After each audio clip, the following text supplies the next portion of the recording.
الرجيم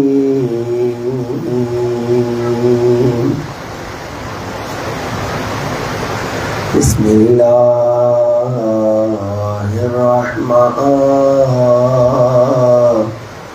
الرحيم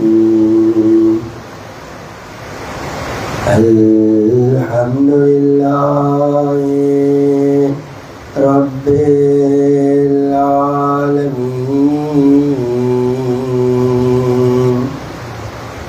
الحمد لله كما هو أهله الصلاة والسلام على سيد المرسلين وخاتم النبيين أبي القاسم محمد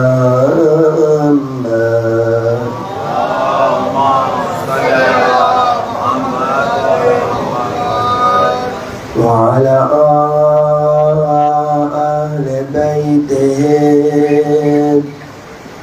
الطيبين الطاهرين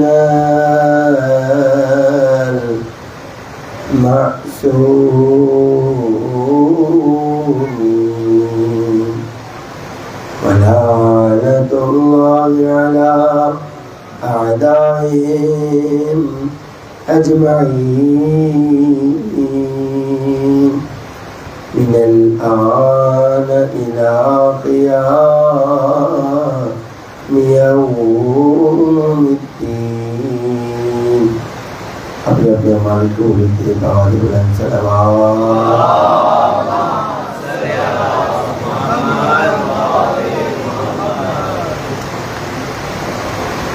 أما بعد فقد قال الله تبارك وتعالى في كلامه المجيد وفرقانه الحميد وقوله الحق وهو أصدق القائلين.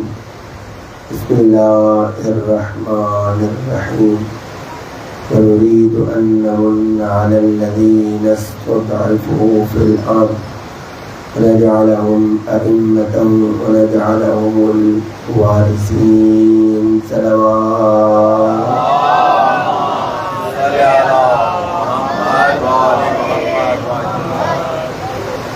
خدا کی بارگاہ میں دعا کو ہے کہ پروردگار ہمارا یہاں اپنی بارگاہ میں عبادت شمار فرما. اتنے آزادات تشریف لاتے ہیں ان کی دینی دنیاوی حاجات کو بھرنا. پروردگار کے واسطہ محمد وآل محمد کا تہداشیان حضرت قرار آباد ہے قضا کے سلسلے کو لے کر چل رہے ہیں.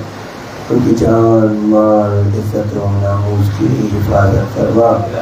آپس میں بھائی چارہ اور اتفاق عطا فرما. پروردگار دین اسلام کا بول بالا فرما. پروردگار کے واسطہ محمد وآل محمد کا پانی محفل کا یہ فرش عظام جانا اپنی بارگاہ میں قبول فرما. اس کا اجر کثیر ہمارے اور ہمارے مرحومین کے نامہ اعمال میں درج فرما. ان تمام دعاؤں کی قبولیت کے لیے بآواز بلند صلوات.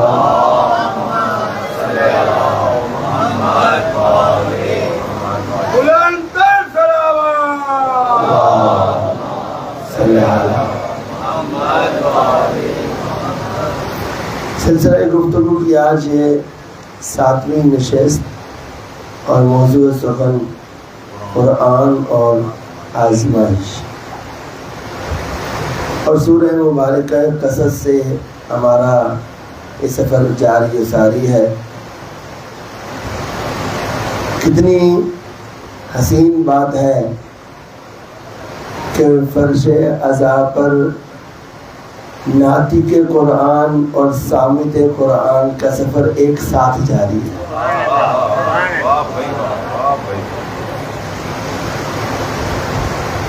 سورہ قصص اللہ کے نبی نے اپنی لاڈلی بیٹی کو پہلی 5 آیات قلب پر اس لیے پھونکی کہ بیٹی پریشان تھی کہ بابا کے جانے کے بعد جب میں بھی نہیں رہوں گی، میرے شوہر بھی نہیں رہیں گے، میرے دونوں بیٹے بھی نہیں رہیں گے تو بابا کی جو محنتیں ہیں دین اسلام پہ لایا ہے اس کا کیا بنے گا؟ تو پیغمبر نے اپنی لاڈلی بیٹی کے قلب پر سورہ قصص کی یہ پہلی 5 آیات پڑھ کے اس لیے پھونکی کہ ترجمے سے ہمیں پتہ چلا کہ پروردگار ان آیات میں فرعون اور موسیٰ کی بات کرتا ہے، گویا اللہ کا نبی اپنی بیٹی کو تسلی دے رہا تھا فرعون کسی بھی زمانے کا ہو پروردگار اسے غرق کرے گا، چاہے وہ فرعون خود نبی کی بیٹی کے زمانے کا ہو، چاہے وہ علی مرتضیٰ کے زمانے کا ہو، چاہے وہ حسن کے زمانے کا ہو، چاہے وہ حسین کے زمانے کا ہو۔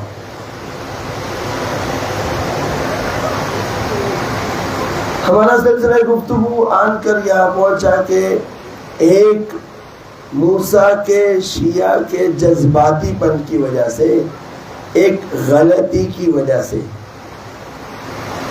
موسیٰ 10 سال کے لیے مصر کے مومنین سے دور ہو گئے۔ اور آپ سوچ سکتے ہیں کہ 10 سال وہ موسیٰ کے ماننے والے جو فرعون کے مظالم سہ رہے تھے، 10 سال ان پہ کیا بیتی ہوگی۔ تو کل یہ نتیجہ بھی دیا تھا کہ اگر ایک برے فعل سے معصوم پردہ غیبت میں جا سکتا ہے تو اسی شیعہ کے ایک اچھے فعل سے معصوم پردہ غیبت سے ظہور بھی کر سکتا ہے۔ بار ہم نے اس جملے کو تکرار کیا ہے کہ قرآن ماضی کی کتاب نہیں ہے، بلکہ معجزہ قرآن یہ ہے کہ تا قیامت قرآن باقی رہے گا اور ہر زمانے کے مطابق آیات کے معانی اور مفاہیم کو پیش کرتا چلا جائے گا۔ یہ اس وقت 10 سال پروردگار نے ایک معصوم کو اس کے علاقے سے پردہ غیب میں بھیج دیا، یعنی مصر والے لوگوں کے لیے تو موسیٰ موجود نہیں ہے، ان کے لیے تو وہ غائب ہیں۔ تو 10 سال کے لیے توجہ کیجیے گا، 10 سال کے لیے اللہ نے اپنی حجت کو ایک علاقے سے غائب کر دیا اور ہمارے ذہنوں کو تیار کیا ہے۔ توجہ، ہمارے ذہنوں کو تیار کیا ہے۔ حجت موجود تھی لیکن کسی اور علاقے میں، لیکن جس علاقے کے لیے حجت بھیجی گئی تھی اس علاقے کے لیے 10 سال کے لیے حجت دور ہو گئی۔ تو اصل میں پروردگار اس زمانے کے حجت کو پردہ غیب میں اتنی دیر سے رکھ کر یہ بتا رہا ہے کہ میں نے موسیٰ کو 10 سال کے لیے اپنے زمانے سے غائب رکھا تھا، تو آج کے موسیٰ کو اگر اتنی دیر کے لیے غائب رکھ رہا ہوں تو یہ کوئی انوکھی بات نہیں ہے، اس میں پریشان ہونے کی ضرورت۔ کل جو عرائض آپ کی سماعتوں کو ہدیہ کی تھی کہ جناب موسیٰ دختر جناب شعیب سے شادی کے لیے تیار ہو گئے، اگر عرض کیا تھا کہ جناب صفورہ بنت شعیب نے کیا کام کیا تھا۔ 8 سال اللہ کے نبی نے شرط رکھی تھی اور کہا کہ اگر تم 10 سال پورے کرو تو تمہاری مرضی، اگر 8 سال یہاں پر غلامی کرو گے تو اپنی بیٹی کی شادی تم سے کر دوں گا، اور اگر 10 سال رہنا چاہو تو تمہاری مرضی۔ کل عرض کیا تھا کہ موسیٰ نے دعا کی تھی ربی انی انظر من خیر فقیر، پروردگار تو بہترین عطا کرنے والا ہے، نہ اس علاقے میں مجھے کوئی جانتا، نہ اس علاقے میں میرا کوئی گھر ہے۔ اور یہ باتیں کرتے ہوئے موسیٰ تحت الظل بیٹھے ہیں، سائے میں۔ پروردگار دعا کو قبول بھی کرتا ہے، آزمائش تھی، آزمائش تھی۔ موسیٰ 10 دن پیدل چلتے رہے ہیں، مذاق نہیں ہے۔ اور جب مدین میں داخل ہوئے تو موسیٰ کا کیا عالم تھا، دیار غیر میں، نہ کوئی اپنا گھر ہے، نہ جاننے والا، کوئی چاہنے والا۔ یہاں پروردگار نے موسیٰ پہ یہ آزمائش دی، موسیٰ نے صبر کیا، اور پروردگار نے وہاں وحی نازل کی، جناب شعیب نے جناب موسیٰ کو بلا لیا، اور پروردگار نے موسیٰ کو اتنی دیر میں سیٹ بھی کر دیا، لائف بھی مل گئی، وائف بھی مل گئی، تو اب پیچھے کیا بچا؟ یہ 10 سال اللہ کی حجت، اللہ کی دوسری حجت کے سائے میں رہی، اور جناب موسیٰ پرورش پاتے رہے۔ جناب شعیب مربی تھے، تربیت کی جناب موسیٰ کی۔ اب 10 سال بعد مختصر کر رہا ہوں کیونکہ دن پیچھے تھوڑے رہ گئے ہیں، اور میں نہیں چاہتا کہ ہماری گفتگو ایسے ہی بے نتیجہ رہ جائے، نتیجہ بھی دینا چاہتا ہوں، اس لیے ضروری آیات کو آپ سمیٹ کر آپ کی سماعت کو مہدیہ کروں گا۔ 10 سال گزر گئے، 10 سال میں کیا ہوا آپ تاریخ اٹھا کر پڑھیے۔ یہ 10 سال آپ کے لیے چھوڑ رہا ہوں، یہ 10 سال کی بڑے انٹرسٹنگ ہے جناب موسیٰ کے، جو جناب شعیب کے پاس گزارے ہیں۔ اب موسیٰ کو تو پروردگار نے فرعون کی قوم کے لیے مبعوث کیا تھا، اب 10 سال بعد موسیٰ نے جانا ہی جانا۔ جناب موسیٰ نے رخت سفر باندھا، جناب شعیب موسیٰ علیہ السلام کو لے کر ایک کمرے میں گئے کہ جہاں پر نبوت کے تبرکات پڑے ہوئے تھے۔ موسیٰ کا ذکر ہو اور عصائے موسیٰ کا ذکر نہ ہو۔ اللہ کے نبی جب لے گئے جناب موسیٰ کو اس کمرے میں تو چند عصا پڑے تھے وہاں پر۔ جناب موسیٰ نے اپنے من پسند عصا کی طرف ہاتھ بڑھایا، لیکن ایک عصا خود بخود موسیٰ کے ہاتھ میں آ گیا۔ موسیٰ نے پھر اسے چھوڑا، پھر اپنے من پسند عصا کی طرف ہاتھ بڑھایا، پھر وہ عصا موسیٰ کے ہاتھ میں آ گیا۔ موسیٰ کو سمجھ میں آ گئی کہ پروردگار چاہتا ہے کہ میں اس عصا کا انتخاب کروں۔ تو حضور فضائل سنانے کے لیے زور لگانے کی ضرورت نہیں ہوتی، سادگی سے بھی کچھ جملات پہنچا دینے چاہیے۔ یہاں سے یہ بات سمجھ میں آتی ہے، اگر حجت اللہ کی ہو تو اسلحہ بھی وہی عطا کرتا ہے۔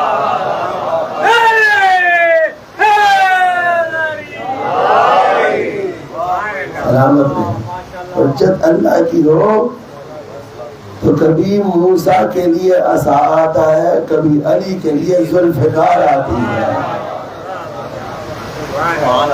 عصا لیا، اپنی زوجہ کو لیا اور سفر کیا فی بقعۃ المبارکہ۔ قرآن میں بڑی خوبصورت ٹرم استعمال کیا، میرے پاس وقت نہیں ہے ورنہ میں اس کو کھول کے سمجھاتا۔ بہرکیف موسیٰ چلے ہیں سفر کے لیے، عصا ہاتھ میں ہے۔ یہاں پر رک کر عصا کی اہمیت کو اگر میں اجاگر کرنا چاہوں تو 2 جملے آپ کی سماعت کو دیا کرنا چاہتا ہوں۔ عصا خدا کی طرف سے، ائمہ معصومین کی طرف سے ریکمینڈڈ ہے۔ عصا ہاتھ میں پکڑنا یہ مستحب ہے۔ بزرگان 40 کے بعد، 40 تک جوان پروردگار مانتا ہے، ایسا نہیں ہے کہ مرد کبھی بوڑھا نہیں ہوتا۔ 40 کے بعد اب پروردگار کہتا ہے کہ تمہیں میں بوڑھا شمار کرتا ہوں۔ بہرحال ہمارے یہاں 50 سال کا کوئی مر جائے تو کہتے ہیں جوانی کی موت ہے، ارے تو عمر ہی نہیں سی۔ پروردگار کہا 40 کے بعد اب آپ کو بریک لگنی چاہیے۔ بہرحال کیا یہ ریکمینڈڈ ہے کہ اپنے ہاتھ میں عصا پکڑا جائے، اور اس عصا کی اہمیت ہے۔ پہلی چیز یہ بزرگی کی علامت ہے، چاہے آپ کو اس کی ضرورت نہ ہو، چاہے آپ کو عصا کی ضرورت نہ ہو، آپ عصا کو ہاتھ میں لیں، اور بالخصوص معتبر روایات سے یہ پتہ چلتا ہے کہ جناب موسیٰ کے ہاتھ میں جو عصا تھا وہ بادام کی لکڑی کا تھا، کوڑے بادام کی لکڑی کا تھا، اور پروردگار نے اس لکڑی میں عجیب اثر رکھا۔ میں نے علماء سے بھی سنا ہے، خود روایات میں بھی پڑھا ہے کہ جب پروردگار نے جناب موسیٰ سے پوچھا تھا کہ تیرے ہاتھ میں کیا ہے، انہوں نے کہا قال ہی عصای اتوکأ علیہا واہش بہا علی غنمی ولی فیہا معارب اخری۔ اس ایک بالشت کے برابر آیت کو پڑھتے جائیں اور عصا کو میّر کرتے جائیں، جہاں آیت مکمل ہوئی وہاں پہ آپ نے لکڑی کو کٹوا لینا ہے۔ اتنا عصا آپ ساتھ رکھیں، پھر آپ اس کے اثرات دیکھیں۔ پروردگار کلمت کلمت جنت نصیب کرے آغا سید علی موسوی صاحب کو۔ تو وہ یہ ان کی زندگی کا واقعہ ہے۔ وہ ایک چودھری صاحب، ہمارے زبان میں کہیں تو اپنے علاقے میں ان کے راجے ہوتے ہیں، گلگت بلتستان میں راجے بہت جو حکومت میں آپ کو نظر آئیں گے۔ تو خود یہ موسوی خاندان کی شادیاں یعنی اپنی بیگمات اس خاندان سے لائے ہیں۔ مجھے کچھ عرصہ پہلے اتفاق بھی ہوا تو وہ مذاق کر رہے تھے، کہا موسمیوں نے ہم سے بیٹیاں لی ہیں، ہمیں دی نہیں ہے۔ تو وہ جب اپنی ایک بیٹے کے رشتے کے لیے گئے تو انکار ہو گیا، تو کہا اب دوبارہ گئے۔ اب جب دوبارہ گئے تو وہ عصا ساتھ لے کر گئے، عصا بنوایا ہوا تو وہ عصا ساتھ لے کر گئے۔ عصا جا کر انہوں نے صرف رکھا اور دوبارہ بات کی، کہتے ہیں اس میں جرأت نہیں تھی کہ وہ مجھے انکار کر سکے۔ اب اس کا مطلب نہیں کہ یہی عصا سب کچھ کرے گا، یہ صرف اس لیے کہ اہل بیت اطہار اپنے ہاتھوں میں عصا رکھتے تھے۔ چلے اسی سے آپ کو ایک اور نقطہ بھی سناتا جاؤں۔ علی ابن موسیٰ رضا تشریف فرمائے ہیں،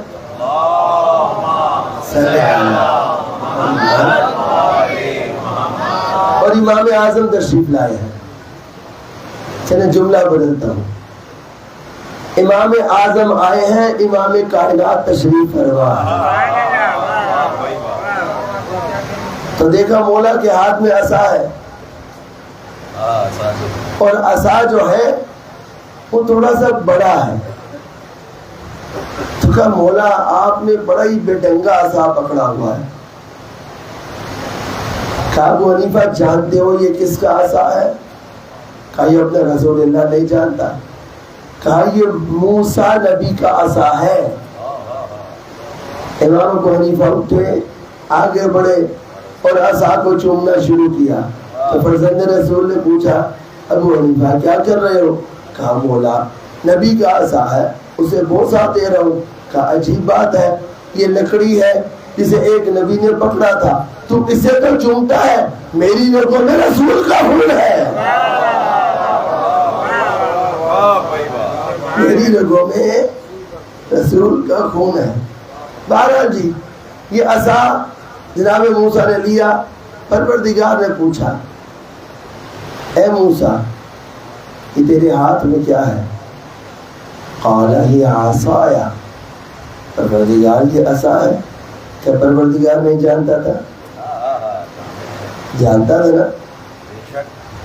وما تلک بیمینک یا موسیٰ، اے موسیٰ تیرے ہاتھ میں کیا ہے؟ کیا پروردگار کو نہیں پتا یہ عصا ہے؟ یہاں پہ ایک عرفانی نکتہ ہے۔ موسیٰ نے کیا کہا؟ قال ہی عصای، یہ میرا عصا ہے۔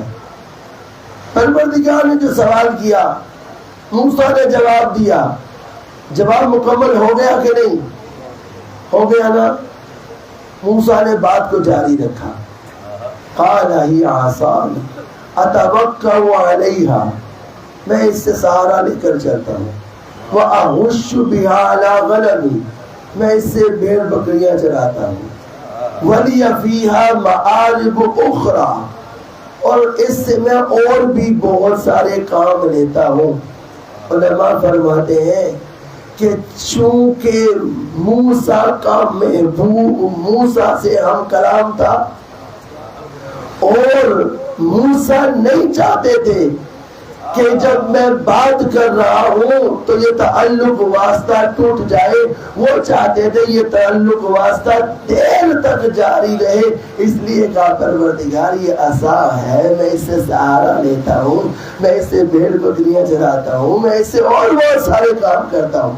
پتہ چلا کہ اگر کبھی کوئی ایسی کیفیت آ جائے تو پروردگار کی بارگاہ میں ایسی بھی بات کرنی چاہیے، پروردگار کو ایسی بات پسند آتی ہے۔ آسان کر دوں آپ کو، ہم زیارات میں جاتے ہیں تو جب زائرین کو بتاتے ہیں کہ آپ جائیں معصوم سے مانگیں، تو ایک مقام اور رتبہ ہے نا ہمارے دل میں معصوم کا، تو سمجھتے ہیں کہ پتہ نہیں معصوم سے بات کیسے کرنی ہے۔ جب انہیں یہ بتاتے ہیں نا کہ معصوم سے ایسے ہی بات کرو جیسے اپنے ماں اور باپ سے کرتے ہو، وہ تمہیں اتنا ہی پیار کرتے ہیں، کیا ماں سے ساری باتیں کرتے ہو کہ نہیں بھی دل کر رہا ہوتا کبھی ماں کو بہلانے کے لیے، کبھی خود ماں سے باتیں کرنے کے لیے، وہ باتیں بھی کرتے ہو کہ جن کا کوئی مقصد اور ہدف نہیں ہوتا، لیکن مقصد کیا ہوتا ہے کہ ماں کے پاس کچھ وقت گزر جائے۔ مجھے بار بار آج آغا علی مرحوم یاد آ رہے ہیں، پروردگار ان کو کروٹ کروٹ جنت نصیب فرمائے۔ وہ کیا کرتے تھے، چھوٹی سی چھوٹی چیز ہے وہ بھی مانگو، بڑی سے بڑی چیز ہے وہ بھی مانگو۔ تمہارا دل دکھی ہے پروردگار سے باتیں کرو، تم مغموم ہو پروردگار کو مخاطب کرو، تم مضطرب ہو دل ہی دل میں اس سے باتیں کرو۔ پروردگار کو اپنے بندے کی یہ کیفیت بڑی پسند ہے، اور انہی کا جملہ ہے کہا کہ اگرچہ کہ تمہارے لیسز ٹوٹ کیوں نہ جائیں، تمہارے بوٹ کے تسبیح کیوں نہ ٹوٹ جائیں، پروردگار سے وہ بھی مانگو۔ کیوں؟ پروردگار کو اپنے بندے کا اپنے سے بات کرنا، یہی کام موسیٰ نے کیا۔ اب توجہ کیجیے گا، کیا کہا، یا عصایا، یہ میرا عصا ہے، اس سے سہارا لے کر اٹھتا بیٹھتا ہوں، بھیڑ بکریوں کو چراتا ہوں اور مختلف کام کرتا ہوں۔ موسیٰ کے ہاتھ میں عصا ہے، موسیٰ نے یہاں پر بس کر دیا۔ پروردگار نے کہا موسیٰ سے، موسیٰ ذرا اپنے عصا کو تو پھینک۔ موسیٰ نے عصا پھینکا، رہے رب کا نام، عصا بدل گیا اژدہا میں۔ اب جب اژدہا میں بدل گیا تو قرآن کہتا موسیٰ نے دوڑ لگائی۔ موسیٰ اس سے ڈرے، اور کل میں کہہ رہا تھا کہ عصمت کا ڈر سے کوئی تعلق نہیں ہے، تو پھر یہ کون سا ڈر تھا؟ آخری مجلس میں انشاءاللہ اس ڈر اور خوف کی بات کروں گا۔ بہرکیف موسیٰ بھاگے، پروردگار نے بھی جانے نہیں دیا۔ پروردگار نے بھی کہا موسیٰ اقبل ولا تخف، واپس آ اور ڈر نہیں، اسے پکڑ، اس سے قبل کے آگے جاؤ۔ یہ موسیٰ اور اس کا عصا ہے۔ موسیٰ کو بھی نہیں پتا تھا کہ میرا عصا اتنا بڑا اژدہا بن جاتا ہے۔ موسیٰ کو بھی نہیں پتا تھا کہ میرا عصا اتنا بڑا اژدہا بن جاتا ہے۔ یہ موسیٰ کا عصا ہے جو فقط اژدہا بنتا ہے۔ اللہ نے موسیٰ کو یہ اژدہا عطا کیا جس کے بارے میں موسیٰ خود بھی نہیں جانتے، اور یہ علی کی تلوار ہے، کاٹتی ہے تو 7 نسلیں دیکھتی ہے۔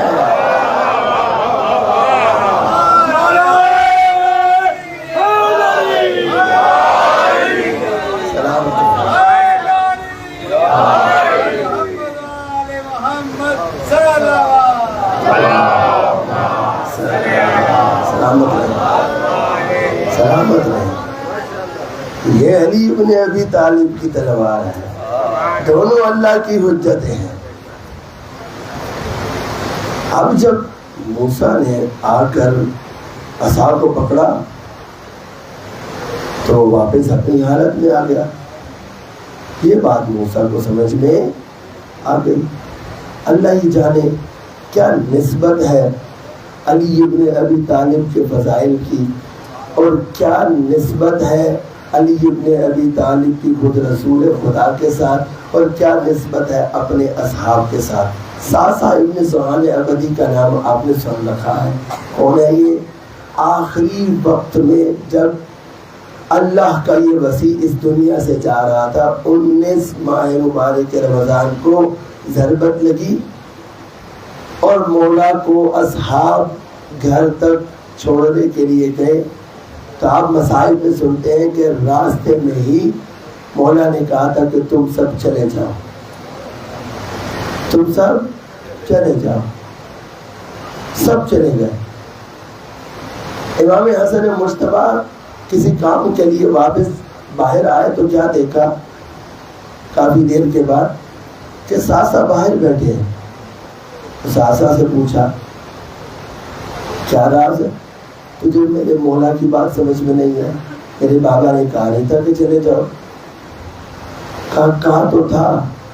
وہ سب چلے گئے لیکن میرے جسم نے میرا ساتھ نہیں دیا. اللہ اکبر. میرے جسم نے میرا ساتھ نہیں دیا.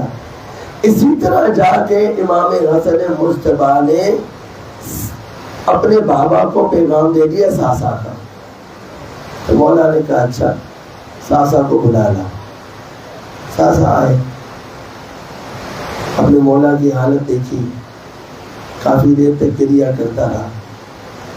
جب مولا نے محسوس کیا کہ کوئی رو رہا ہے تو آواز دی ساسا کیا بات ہے؟ کہا مولا کچھ نہیں، بس آپ کی حالت برداشت نہیں ہو رہی. اس عالم میں بھی علی ابن ابی طالب نے ساسا سے کیا کہا؟ کہا ساسا میرے پاس وقت کم ہے، کچھ پوچھنا چاہتے ہو تو پوچھ لو. اللہ اکبر.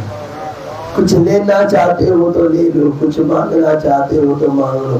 اللہ ہی جانتا ہے ساسا کا مقام کیا ہوگا. چاہتے تو مولا سے کہہ دیتے نا مولا جنت دے دیں. چاہتے تو پروردگار کے اس وسیع سے کہہ دیتے نا کہ مجھے آتش جہنم سے آزاد کروا دیں. ایسا کچھ بھی نہیں مانگا. کہا مولا مجھے اپنے فضائل کی کوئی ایسی روایت بتائیں، آپ نہ ہو ہم اسے سنیں تو خوش ہو جائیں. علی نے کیا جواب دیا؟ کہا ساسا مجھ سے میرے فضائل سننا چاہتا ہے. کبھی علی کی زندگی میں سنا ہے کہ علی نے اپنی زبان سے اپنے فضائل پڑھے ہو؟ کہا مولا ایسا نہیں ہے. کہا علی یا توحید کے فضائل پڑھتا ہے یا رسالت کے فضائل پڑھتا ہے؟ کہا اچھا ساسا تو ایسا کر، تو پوچھ مجھ سے، میں تجھے بتاتا چلا جاتا ہوں. ساسا نے کہا مجھے بتائیے کہ آپ انبیاء سے کیسے افضل ہیں. توجہ نہیں ہوئی، توجہ نہیں ہوئی. یہ اس زمانے میں بھی لوگوں کا مزاج تھا، علی کے مقابل میں ایرے گہرے کو لے کے ہی نہیں آتے تھے.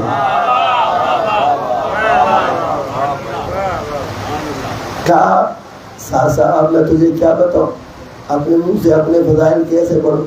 تو نبی کا نام لے، میں فضیلت میں بتاتا ہوں کیسے افضل ہے. کہا بتائیے آدم سے کیسے افضل ہے؟ کہ تو نے سنا نہیں، قرآن میں پڑھا نہیں؟ پروردگار نے آدم کو منع کیا تھا کس بات سے؟ کہ اس شجرہ کے پاس جا کر اس شجرہ سے نہ کھانا، لیکن آدم نے جا کر کھا لیا. کہا ہاں مولا ایسا ہی ہے. کہا تو نے محسوس نہیں کیا علی نے زندگی میں اپنا حق چھوڑ دیا ہے.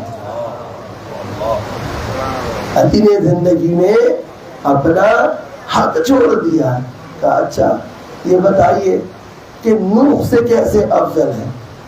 کہا جب نوح کا طوفان آیا تھا تو پروردگار نے نوح کے بیٹے کو کافر قرار دیا تھا. یہ نوح اس کا بیٹا ہے، وہ اللہ کا برگزیدہ تھا، چنیدہ تھا، اس کا پیغمبر تھا. اس کا ایک بیٹا تھا وہ کافر تھا. میرے جتنے ہوں گے سب اللہ کے ولی ہوں گے. سب کے سب اللہ کے ولی ہوں گے. اچھا کہ یہ بتائیے آپ موسیٰ سے کیسے افضل ہیں؟ چلے موسیٰ کی بات ہو رہی ہے، موسیٰ کا ذکر بعد میں کرتے ہیں. کہ یہ بتائیے آپ عیسیٰ سے کیسے افضل ہیں؟ اب یہاں پر آ کے امیر المؤمنین جو کہ زخمی حالت میں تھے، ایک دفعہ مولا کا اپنا من مچلا ہے. کہا تو نے قرآن نہیں پڑھا؟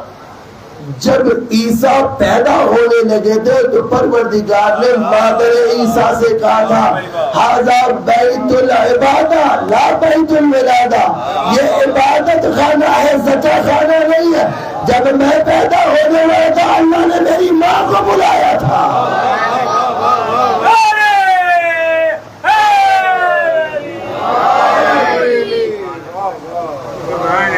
آپ یقین کریں ساسا نبیوں کے نام لیتے چلے گئے دیر تک، اور علی ابن ابی طالب اپنے فضائل یا یہ کہوں افضلیت کا معیار ہر نبی سے بتاتے چلے گئے. یہ ساری بات سنانے کا مقصد اور ہدف کیا تھا؟ کہ اللہ نے جو علی ابن ابی طالب کو فضائل عطا کیے ہیں کہ علی ابن ابی طالب افضل ہے سوائے سرور کائنات کے تمام انبیاء سے. توجہ کیجئے گا، آخری مجالس قریب ہے اور چاہتا ہوں کہ ساتھ ساتھ پیغامات آپ لیتے چلے جائیں تاکہ ہم یہاں سے خالی جھولی نہ جائیں. فضائل کی چاشنی اس لیے ساتھ ساتھ رکھتا ہوں تاکہ یہ مشکل باتیں بھی آپ کو ہضم ہوتی چلی جائیں. کیا اللہ نے اپنے وسیع کو فضائل اس لیے دیے ہیں کہ فقط ہم اس کے فضائل سن کے محظوظ ہوتے رہے؟ علی ابن ابی طالب کو اگر پروردگار نے بے عیب پیدا کیا ہے، فضیلتیں عطا کی ہیں، تو اس کا مقصد اور ہدف کیا ہے؟ کیوں پروردگار نے علی کو اتنی اوجھ عطا کی ہے کہ کوئی بھی سلیم الفطرت شخص، کوئی بھی ایسا شخص کہ جس کی عقل کی آنکھیں کھلی ہیں، جس کا باطن کھلا ہے، وہ جب بھی فضیلتوں کی طرف بھاگتا ہے اور شخصیات میں تلاش کرتا ہے تو اسے سوائے علی کے کوئی نظر کیوں نہیں آتا؟ وجہ کیا ہے؟ پروردگار نے ہمارے اندر، ہماری فطرت میں کمال سے محبت کو پیدا کیا. ہر شخص چاہتا ہے کہ میرا تعلق واسطہ نچلی سطح پہ نہ ہو، میرا تعلق واسطہ اوپر والی سطح پہ ہو. کیوں؟ وہ جتنا اوپر چلتا جاتا ہے اتنے عیب کم ہوتے چلے جاتے ہیں. جتنا انسان شریف ہوتا چلا جاتا ہے اتنی اس کے اندر کمینگی کم ہونے لگتی ہے. ایسے ہی ہے، یہ انسان کی فطرت میں پروردگار نے رکھا ہے کہ جہاں اسے فضائل نظر آتے ہیں انسان اپنا سر تسلیم وہاں خم کرنے لگتا ہے. کیوں؟ انسان فضائل کا دل دادا ہے، اس لیے کہ پروردگار نے اس کے اندر عمل کی حص رکھی ہے. یہ چاہتا ہے کہ اپنا رول ماڈل اسے بنائے جو بے عیب ہو، جس میں کوئی نقص نہ ہو، جس میں کمالات ہی کمالات ہوں. پروردگار نے علی ابن ابی طالب کو فضائل اس لیے نہیں عطا کیے کہ ہم فقط یہاں پر نعرے لگائیں، بلکہ اس لیے عطا کیے کہ ہم علی کے فضائل دیکھتے جائیں اور اس کے مطابق اپنی زندگی میں اس پہ عمل کرتے چلے جائیں. علی نے اپنے آپ کو اس قابل بنایا کہ پروردگار نے فضیلتیں عطا کی ہیں. اب جب سوال کیا نا کہ بتائیے موسیٰ سے کیا افضلیت ہے آپ کی، کیا تم نے قرآن نہیں پڑھا؟ پروردگار نے قرآن میں آیت نازل کی ہے کہ جب اللہ نے اپنے اس بندے سے کہا کہ جاؤ مصر کی طرف واپس جاؤ، تو فوراً موسیٰ نے کہا پروردگار میں ادھر نہیں جا سکتا، میں نے ان کا ایک قتل کیا ہوا ہے. میں نے ان کا ایک قتل کیا ہوا ہے، میں اس علاقے میں نہیں جا سکتا۔ تو کہا کہ اس میں آپ کی افضلیت اور برتری کیا ہے؟ کہا مجھے اللہ کے نبی نے سورہ توبہ دی تھی، جا کر مشرکین سے خطاب کرو۔ میں نے مشرکین کے کئی سردار مارے تھے، لیکن سینہ چوڑا کر کے سورہ توبہ سنائی ہے۔ اور پھر ایک دفعہ اللہ کے نبی بیٹھے ہوئے تھے تو مسکرانے لگے۔ تو صاحب نے پوچھا یا رسول اللہ کیوں مسکرا رہے ہیں؟ کہا جبرائیل ابھی آیت لے کر نازل ہوا ہے۔ کہا کون سی آیت ہے؟ کہا کہ آیت یہ بتلاتی ہے کہ موسیٰ علیہ السلام اس قوم میں واپس جانے کے لیے تیار نہیں تھے کہ جس قوم میں انہوں نے ایک قتل کیا ہوا تھا۔ یہ کہہ کر اللہ کے رسول خاموش ہو گئے اور چہرہ مسکرانے لگا۔ آپ نے توجہ نہیں کی۔ یہ کہہ کر اللہ کے رسول خاموش ہو گئے، چہرہ مسکرانے لگا۔ تو اصحاب نے پوچھا اللہ کے رسول اس میں مسکرانے والی کون سی بات ہے؟ کہا موسیٰ نے ایک مارا تھا اس لیے نہیں جا رہا تھا، علی نے جتنے مشرکین کے سردار تھے سب کو قتل کیا تھا، میرے کہنے پر سورہ توبہ لے گیا تھا۔ یہ کہہ کر اللہ کے نبی مسکرانے لگے۔ پتا چلا کہ جب بھی علی کے فضائل بیان کیے جائے تو مسکراہٹ نبی کی سنت ہوا کرتی ہے۔ سلامت سلامت صلی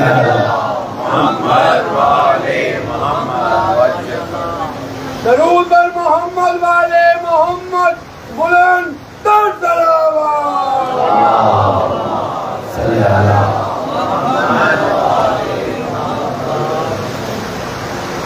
یہ روز کی روٹین ہے۔ جب میں یہ سوچتا ہوں کہ 2 آیات اور سناؤں تو این 2 بج چکے ہوتے ہیں، اور میں روز یہ تہیہ کرتا ہوں کہ کل میں آپ کو تیزی سے آگے سفر کرواؤں گا۔ کہا کیا موسیٰ آئے ہیں اب، اور پروردگار نے کہا کہ اے موسیٰ فرعون کے پاس جاؤ۔ کیوں؟ فرعون دعویٰ کرتا ہے کیا؟ انی انا اللہ رب العالمین، میں عالمین کا رب ہوں۔ کیا کہہ رہا ہے فرعون؟ میں عالمین کا رب ہوں۔ اور پروردگار کہہ رہا ہے موسیٰ سے کہ جاؤ اور اسے جا کے تبلیغ کرو، اس سے قبل کیا آگے بڑھو۔ فرعون کی ایک اور صفت پروردگار بتا رہا ہے، کیا؟ کہ وہ اپنے آپ کو رب کہتا ہے۔ پہلے سورہ قصص کی دوسری آیات میں 2 صفات بیان کی تھی، اگر آپ کو یاد ہو، کہ فرعون کی صفت یہ ہے کہ وہ دہشت گردی کرتا ہے اور فرقہ واریت پھیلاتا ہے۔ اب پروردگار ایک اور تعارف کروا رہا ہے، کیا؟ کہ فرعون اپنے آپ کو عالمین کا رب کہتا ہے۔ تو کیا خیال ہے فرعون جس جگہ پر بیٹھا ہوا تھا وہ رب کی جگہ تھی؟ رب کی جگہ پر بیٹھ کر کہہ رہا ہے نا کہ میں عالمین کا رب ہوں۔ کیا حقیقت میں رب تھا؟ نہیں، رب کی جگہ پر بیٹھنے کی کوشش کر رہا تھا۔ تو پتہ یہ چلا کہ جس کی اپنی کوئی اوقات نہ ہو اور کسی کی جگہ پر جا کر بیٹھ جائے وہ فرعون ہوا کرتا ہے۔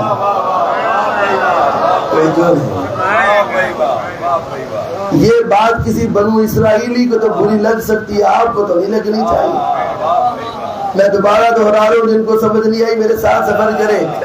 فرعون کی صفت پروردگار بتا رہا، فرعون اسے کہتے ہیں جو اس کی جگہ نہ ہو، بغیر کسی اجازت کے وہاں جا کر بیٹھ جائے، اسے فرعون کہتے ہیں۔ بھائی میں اور کچھ بھی نہیں کہہ رہا، فرعون اسے کہتے ہیں جو بغیر پوچھے، بغیر اللہ کے کہے اس کی جگہ پر جا کر بیٹھ جائے، اسے فرعون کہتے ہیں۔ آپ جو مرضی سمجھتے رہے، میں وہ کچھ نہیں کہہ رہا۔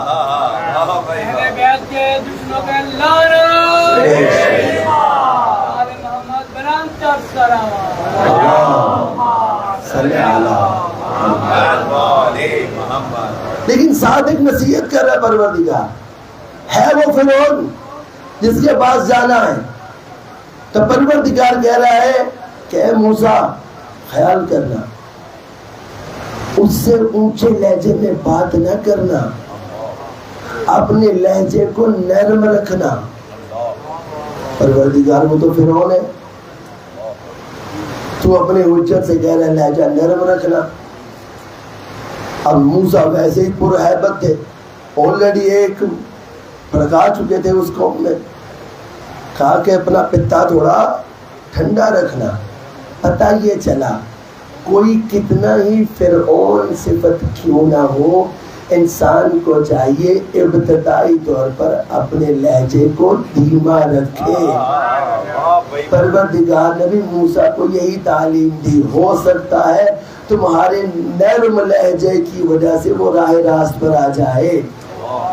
اب موسیٰ نے دعا کی، وہ دعا آپ ہر خطیب سے سنتے ہیں، رب اشرح لی صدری ویسر لی امری واحلل عقدۃ من لسانی یفقہوا قولی ہارون اخی اشدد بہ ازری۔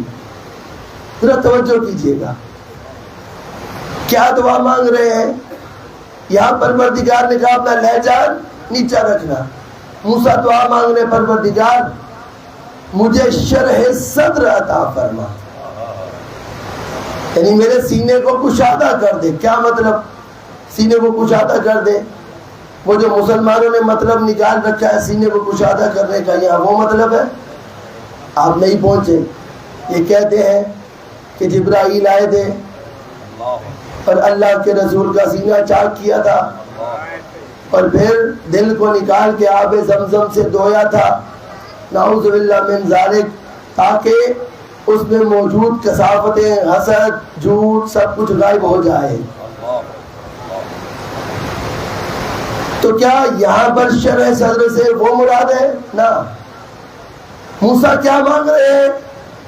وہ بچہ، وہ شخص جسے زیادہ غصہ آتا ہے۔ عموماً میں یہ تعویذ گنڈے نہیں دیا کرتا، نہ ہی کوئی عمل مال دیتا ہوں، لیکن یہ ایسا آزمودہ طریقہ ہے، جناب موسیٰ کی دعا ہے، جس کو زیادہ غصہ آتا ہے اپنے سینے پر ہاتھ رکھ کر دایا ان آیات کی تلاوت کیا کرے، رب اشرح لی صدری ویسر لی امری واحلل عقدۃ من لسانی یفقہوا قولی۔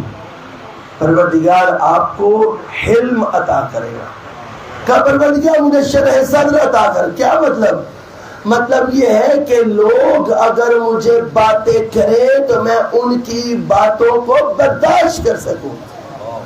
تو یہاں ہمارے لیے میسج ہے کہ آپس میں ایک دوسرے کو سپیس دے۔ ہو سکتا ہے کسی نے آپ سے اچھی توحید سمجھی ہو، وہ عبادات میں زیادہ مشغول رہتا ہے۔ ہو سکتا ہے کسی نے آپ سے زیادہ اچھی ولایت سمجھی ہو، اس کا رجحان دوسری طرف زیادہ رہتا ہے۔ ہو سکتا ہے کسی نے دونوں طرف ہاتھ رکھا ہو سکتا ہے کوئی تقلیدی ہو، کوئی غیر تقلیدی ہو، کوئی ملنگ ہو، کوئی سنگت کا ماتمی ہو۔ یہ فرش اعضاء کا حسن ہے، یہاں پر سب مل کر آ کر بیٹھ جاتے ہیں۔ تو آپس میں عام زندگیوں میں بھی ہمیں ایک دوسرے کو اتنی سپیس دینی چاہیے، شرح صدر کا مظاہرہ کرنا چاہیے، فوراً کسی کے اوپر ایلیگیشن نہیں لگانی چاہیے، فتویٰ نہیں لگانا چاہیے۔ اچھا، موسیٰ نے دعا مانگی، رب اشرح لی صدری ویسر لی امری، پروردگار میرے کاموں کو آسان کر دے، واحلل عقدۃ من لسانی، اور میرے منہ میں موجود لکنت کو ختم کر دے۔ لکنت تھی، یہ واقعہ میں سکپ کر کے گیا ہوں، آپ کو نہیں سنا کہ جناب موسیٰ چھوٹے تھے اور فرعون کو بلک پڑ گئی کہ یہی وہ حجت خدا ہے جو میرا تختہ الٹے گا، تو اس نے وہاں امتحان لیا جناب موسیٰ، ایک طرف آگ اور ایک طرف ہیرے جواہرات۔ اب بچہ، اس کی فطرت ہے، اسے نہیں پتا کہ ہیرے جواہرات قیمتی ہیں، وہ آگ کی طرف بھاگے گا۔ اب معصوم تو دھوکہ نہیں کھاتا، ہم اتنے عرصے سے یہی تو کہہ رہے ہیں، معصوم بچپن سے ہی معصوم ہوتا ہے۔ اور موسیٰ کا یہ عمل چیخ چیخ کر کہہ رہا ہے کہ اللہ کی حجت پیدا ہوتی ہے، اللہ کی حجت ہوتی ہے۔ 40 سال میں جا کے وہ نبی نہیں بنتا، وہ پیدا ہوتے ہی نبی ہوتا ہے۔ اب موسیٰ علیہ السلام جا تو اسی طرف رہے تھے ہیرے جواہرات کی طرف, تو جبرائیل آئے اور جناب موسیٰ کا رخ آگ کی طرف کر دیا. اب یہ باور کروانا تھا کہ یہ عام بچہ ہے, تو جناب موسیٰ نے جا کر بچپنے میں کوئلہ پکڑ کے اپنی زبان پر رکھا, اس کی وجہ سے ان کی زبان میں بچپنے سے لکنت پیدا ہوئی. تو اب اللہ سے دعا کر رہے ہیں کہ وَاحْلُلْ عُقْدَةً مِّن لِّسَانِي, میری زبان میں موجود گرہ کو کھول دے, یفقہوا قولی, تاکہ میں اپنی بات لوگوں تک پہنچا سکوں. ہارون اخی, یہ میرا بھیا ہے, اس گھر میں رہتا ہے, یہ ہارون ہے. پروردگار نہیں جانتا کہ یہ موسیٰ کے گھر میں رہتا ہے. بھائی دو معجزات موسیٰ کو دے دیے ہیں, ایک عصا ایک ہاتھ.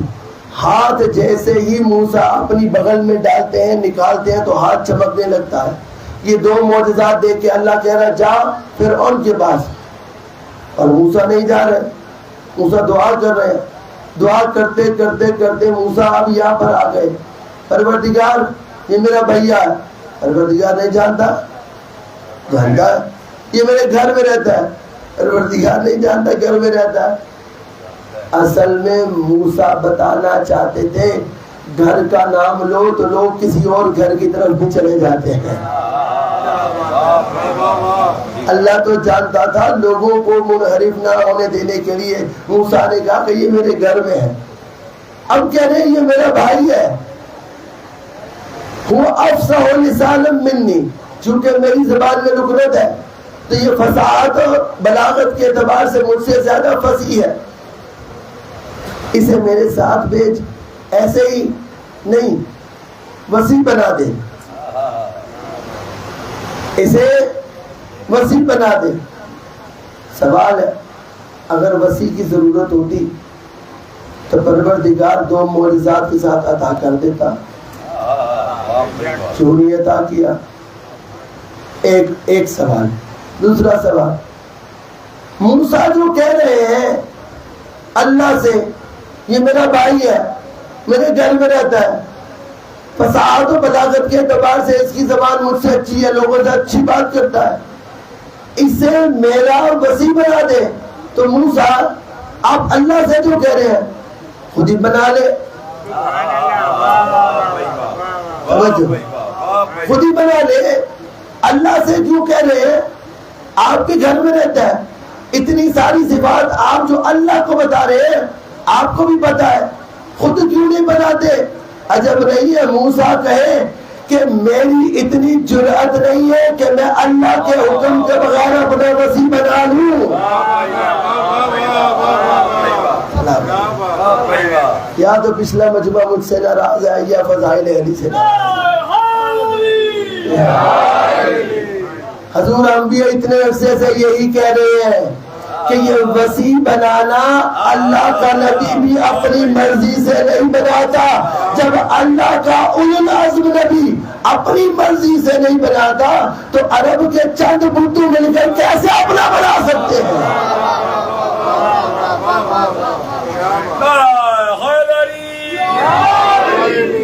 اب یہاں پر تو سوال آپ کی خدمت کریں, اگر وسیع کی ضرورت ہوتی تو پروردگار کو چاہیے تھا نا کہ جب دو معجزات دے رہا ہے ساتھ ہی وسیع بھی دے دے. وسیع کے لیے موسیٰ کو اپنے ہاتھ اٹھانے پڑے, پروردگار کی بارگاہ میں دعا کی کہ مجھے وسیع عطا فرما. کیوں دعا کرنی پڑی؟ اگر پروردگار موسیٰ کو وسیع ان دو معجزات کے ساتھ عطا کر دیتا تو لوگ سمجھتے جیسا معجزہ ہے ویسا ہی یہ وسیع ہوگا. وسیع کی خصوصیات لوگ آگاہ نہیں تھے, لوگ آگاہ نہ ہوتے اگر موسیٰ یہ ذکر نہ کرتے. موسیٰ نے اللہ سے اپنا وسیع مانگا, احتیاج کیوں پیدا ہوئی؟ اللہ بتانا چاہتا تھا کہ میں وسیع موسیٰ کے مانگنے پر اس لیے دے رہا ہوں کہ یہاں میری حجت کو اپنے وسیع کی ضرورت ہے، یہاں میرا نبی اپنا وسیع مانگ رہا ہے، اور وہاں ایک امامت میں امام عباس مانگ رہا ہے۔ یہاں موسیٰ کی نبوت اس وسیع کے بغیر مکمل نہیں ہوتی، وہاں حسین کی کربلا عباس کے بغیر مکمل نہیں ہوتی۔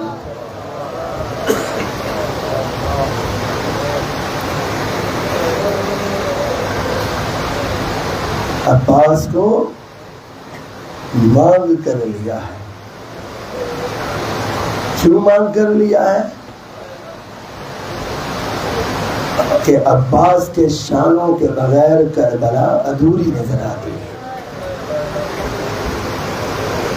عزیزانو، آج اس کے مصائب پڑھنے ہیں کہ جس کا بدن کربلا میں ٹکڑے ٹکڑے ہو گئے۔ اجل کو من اللہ، ٹکڑے ٹکڑے ہو گیا بدن، اتنا ٹکڑے ہوا کہ حسین لاشائے قاسم گٹھری میں اٹھا کر لائے۔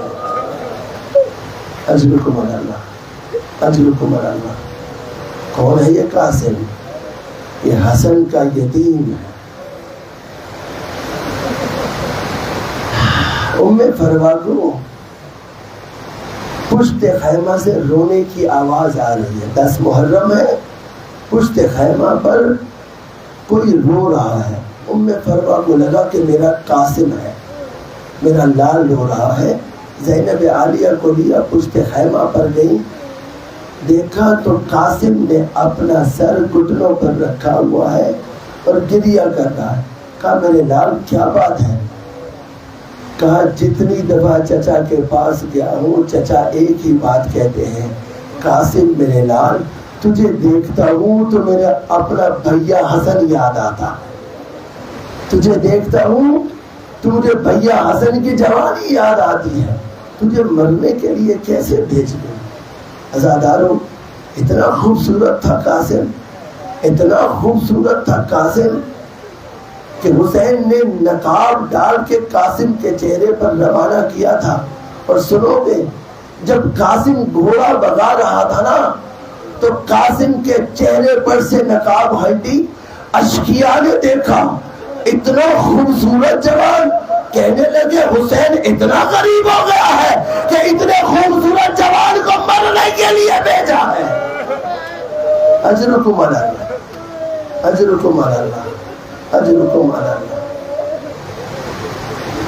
حسین نے جب شب عاشور چراغوں کو بجھایا تھا نا تو بجھا کر کیا کہا تھا، اے میرے اصحاب، اے جوانان بنی ہاشم، جو چھوڑ کے جانا چاہتا ہے چلا جائے، میں حسین تمہاری جنت کا ضامن ہوں۔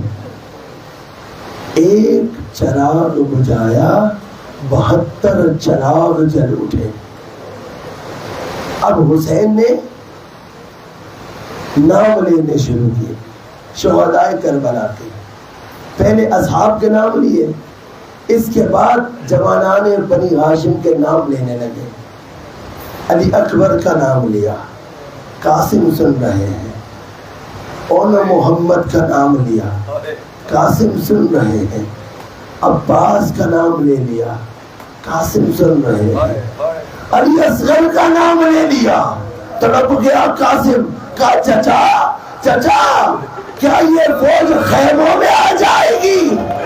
کہا نہیں میرے لال، خیموں میں نہیں آئے گی، میں اسے پانی پلانے کے لیے لے جاؤں گا، فوج اشقیا اسے ہمیشہ کے لیے سیراب کر دے گی۔ اب روایت کہتی ہے یہ 13 سالہ قاسم اپنے پنجوں پر کھڑا ہوا، جب سنا نا کہ میرا نام نہیں ہے اپنے پنجوں پر کھڑا ہوا، کہا مولا کیا میرا نام شہداء میں شامل نہیں ہے؟ اب حسین نے سوال کیا، قاسم بتا کیف عندک الموت، تیرے نزدیک موت کیسی ہے؟ عجیب جواب دیا، یہ ہے 13 سالہ قاسم، یہ ہے حسن کی تربیت۔ کہا مولا اگر آپ کے ساتھ موت آئے تو یہ موت شہد سے زیادہ میٹھی ہے. لیکن سنو کیا زیادہ قاسم کو خیمے میں بٹھا کر ام فروا کہہ رہی ہے قاسم قاسم تیری ماں بنی ہاشم سے تعلق نہیں رکھتی, میرے لال کل علی اکبر سے پہلے تو قربان ہو جانا تاکہ تیری ماں تیری دادی زہرا کے سامنے سرخرو ہو سکے. کہیں ایسا نہ ہو تیری دادی مجھے شکوہ کرے کہ تو نے اپنا قاسم حسین سے زیادہ پیارا کر لیا. بس ادادارو قاسم کو اجازت نہیں مل رہی. قاسم آئے ماں کے پاس, ماں کو سفارشی کے طور پر لیا, حسین کی بارگاہ میں آئے. اب جب آئے نا تو کہا مولا جب حسن اس دنیا سے رخصت ہو رہے تھے نا تو مجھے ایک تعویذ دیا تھا اور کہا تھا کہ اگر کبھی زندگی میں کڑا وقت آئے نا تمہیں سمجھنا آئے کہ اس وقت پہ تمہیں کیا کرنا چاہیے, اس تعویذ کو کھول کے پڑھ لینا. حسن کے بازو پر تعویذ باندھا تھا, قاسم کے بازو پر حسن نے وہ تعویذ کھولا. جیسے ہی تعویذ کھولا تو حسین نے اپنے بھیا کی اس تحریر کو اپنے آنکھوں کے ساتھ لگایا, اپنے کلیجے کے ساتھ لگایا. اب تحریر کو کھولا تو اس پر کیا لکھا تھا, یا بنی قاسم, اے میرے لال قاسم, جب میرا بھیا دشت کربلا میں اکیلا رہ جائے اپنی جان پیاری نہ کرنا, میرے بھیا کے پاس جانا, اپنی جان قربان کر دینا. اب جب حسین نے یہ تحریر پڑھی تو قاسم کو اجازت دے دی. قاسم کو سوار کیا گھوڑے پر اور نقاب ڈال دیا اور قاسم سے کہا جا تجھے میں اللہ کے حوالے کرتا ہوں. اب قاسم گئے ہیں, واحد مجاہد ہے سردارو, واحد مجاہد ہے جو دشمن کی صفوں میں دور تک گھس گیا. اتنے فنار کیے اس 13 سالہ قاسم نے. ازرق نامی پہلوان ہے, اسے پسر صاحب نے کہا آ کے مقابلہ کر. کہا یہ 13 سالہ بچہ کا میں مقابلہ کروں, اسے میرے بچے ویسے ہی مار دیں گے. 4 جلی جوان تھے اس کے بیٹے, سامنے آئے, لیکن قاسم نے ایک بار سے باری باری سب کو فنڈال کر دیا. اب یہ بپھرا ہوا ازرق یہ اپنی جگہ سے اٹھا, کہا کہ میں بھی دیکھتا ہوں تو کتنا جوان ہے. بس آزادارو یہ ازرق وہاں سے اٹھا, یہاں سے حسین مصلی عبادت پر آئے, اپنے دونوں ہاتھوں کو اٹھایا, پروردگار میرے بھیا کی نشانی ہے, پروردگار میرے بھیا کا یتیم آ رہا ہے, میرے بھیا کے یتیم کی خیر ہو. بس ازادار قاسم نے ایسا فعال کیا کہ یہ ازرق 2 ٹکڑوں میں تقسیم ہو گیا. بعض روایات میں ایسا ہے, بعض منابر نقل کرتے ہیں کہ قاسم کے جوتوں کے تسمے رکاب میں اٹک گئے تھے جو بار بار قاسم کو تنگ کرتے تھے, لیکن بعض مقاتل میں یہ کچھ نہیں ملتا. قاسم آگے بڑھ بڑھ کر وار کرتے تھے, آگے بڑھ بڑھ کر وار کرتے تھے. پسر صاحب نے کہا او ملعونو تم سے یہ نہیں مارا جائے گا, ذرا یک بار کی حملہ کرو, ایسی پتھروں کی برسات کرو کہ قاسم زین پر نہ ٹک سکے. ازادارو اب انہوں نے گھیرا لیا ہے قاسم کا اور مارنا شروع کیا.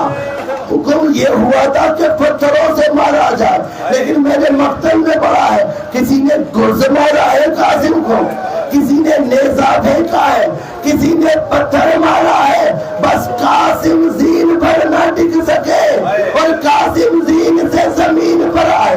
اب اس روایت کے مطابق قاسم کا پاؤں رکاب میں پھنس چکا تھا. اب جب قاسم کا پاؤں پھنس چکا تھا تو گھوڑے نے دوڑنا شروع کیا.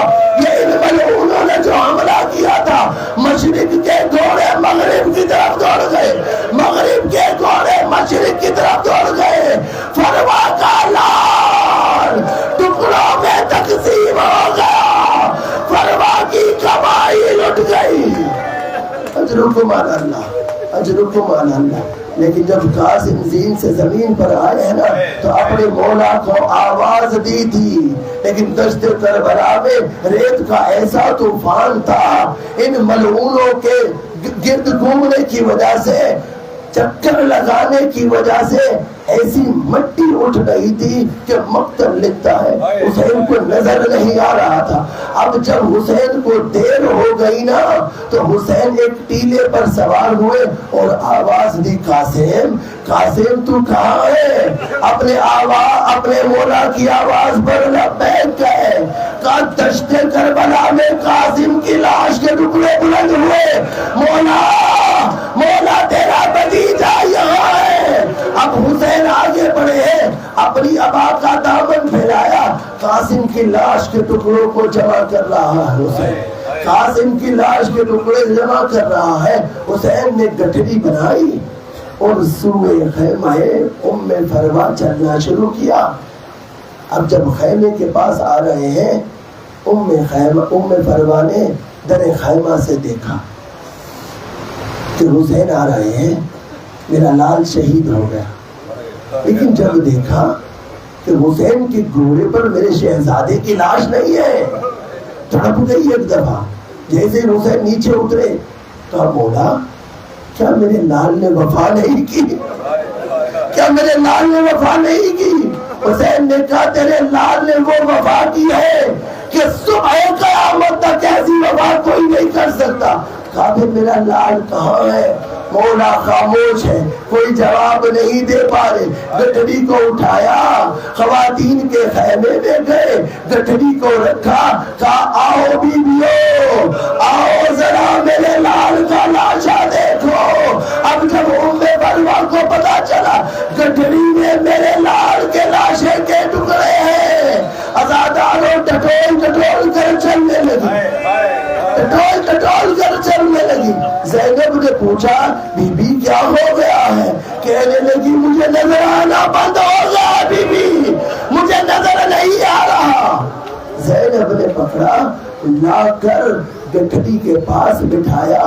سنو کہ عزادار مائیں تشریف فرما ہے، اولاد والے ہونا ذرا اس منظر کو تحمل کرنا۔ ام فروا نے باری باری قاسم کے لاش کے ٹکڑے اٹھانے شروع کیے۔ ایک ٹکڑا اٹھاتی ہے، آنکھ کے قریب لاتی ہے، کہتی ہے یہ نہیں ہے۔ دوسرا اٹھاتی ہے، کہتی ہے یہ نہیں ہے۔ تیسرا اٹھاتی ہے، کہتی ہے یہ نہیں ہے۔ چوتھا اٹھاتی ہے، کہتی ہے یہ نہیں ہے۔ بی بی زینب نے پوچھا، بی بی کیا تلاش کر رہی ہے؟ کیا یہ تیرے قاسم کے ٹکڑے نہیں ہے؟ رو کر کہنے لگی، ہر ٹکڑے سے میرے لال کی خوشبو آتی ہے۔ بی بی پھر کیا ڈھونڈ رہی ہے؟ کیا میں اپنے قاسم کا رخسار ڈھونڈ رہی ہوں، آخری بوسہ دینا چاہتی ہوں۔ بس عزادارو، آخری جملہ آپ کی زحمتوں کو تمام۔ راوی لکھتا ہے کہ علی اکبر شہید ہو چکے تھے، حسین نے یہ گٹھڑی اٹھائی، لا کر علی اکبر کے برابر رکھی، خود حسین درمیان میں بیٹھ گئے، ایک ہاتھ علی اکبر کے سینے پر رکھا، ایک ہاتھ قاسم کے ٹکڑے پر رکھا، پروردگار کی طرف رکیا ہے، اللہ گوا لینا میں نے اپنے چاند تیری بارگاہ میں دے دی۔ ماتم حسین